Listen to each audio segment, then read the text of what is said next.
Now, this year's FA Cup is still to produce a major upset, so what chance Leyton Orient to beat Nottingham Forest in Saturday's fourth round? Well, that's the feeling in East London that sparked off cup fever. At the contest between managers Frank Clark and Brian Clough, Cloughie tipped Clark as the man to succeed him, and you've got quite a match. Frank Clark's farewell as a player was with Forest in May 1979. He helped them win the European Cup, a remarkable climax to his career after Brian Clough had signed him on a free transfer at the age of 31. Clark is now managing director at Orient, in charge of day-to-day club affairs as well as the team.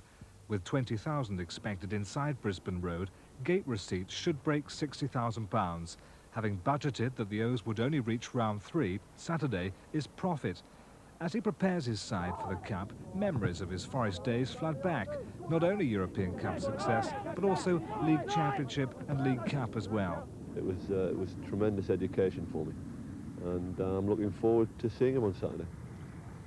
Is he really the sort we're led to believe he can be soft one minute and hard as nails the next? Oh yes, he is. I mean, people talk about image and this kind of thing. That is the man, you know. It comes over on the television and in the media exactly as how he is as a person. He did rather put the cat among the pigeons, didn't he, when he said you're the man who should succeed him at Nottingham Forest? Well, he did, yes. It was, I mean, it was quite a boost for me at the time, but I don't know how serious that was because, he never really mentioned it to me. And, I mean, the thing about today's sport.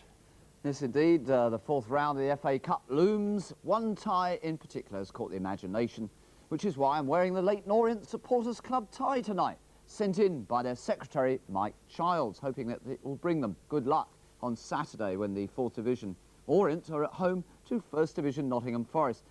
Leyton Orient have a tradition of good cup runs, and as well as employing good but offbeat players, like one of my past favourites, Barry Silkman. Silkman takes the free kick immediately. Jones. Oh, that's a nice turn. Barry Silkman, probably the most experienced player, well, certainly the most well-known.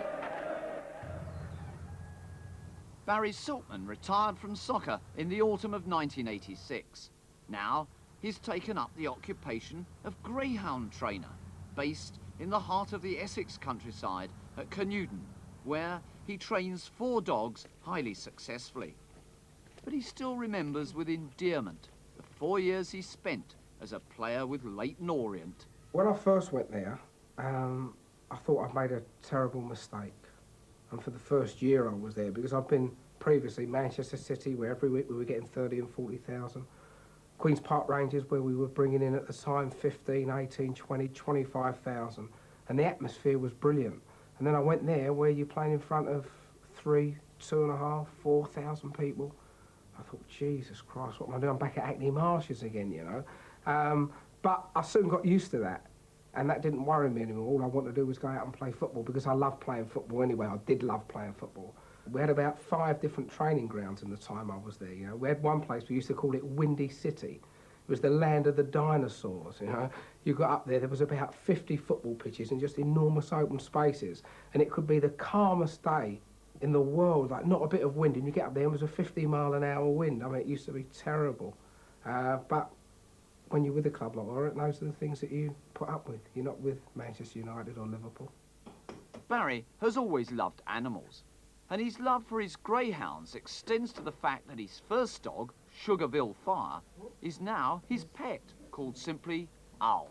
I mean, I love animals. I love all animals. And I treat the greyhounds like they're my own pets. And I just love going out. I mean, I walk 6 times a day, which is a lot of walking to do. I mean, I'll probably cover something like anything from 6, 7, up to 15 miles every day. And I enjoy being outside. I don't think I could be in a job where I was cooped up inside. But I wouldn't like to have more than 8 or 10 dogs. That is my ideal thing, to have 8 or 10 very good dogs and try and train 100 winners in 1 year. And the pleasure of seeing one of your dogs go out and win after you've planned for 1 week or 2 weeks that particular race, and then he goes out and wins, the pleasure is probably more than anything I got out of playing football. There you are. And a little bit of bad news for Orient supporters tonight is that down from Nottingham Forest, that Brian Clough's son Nigel is likely to come back into the side on Saturday. He's been out with a hamstring pull since Boxing Day. Home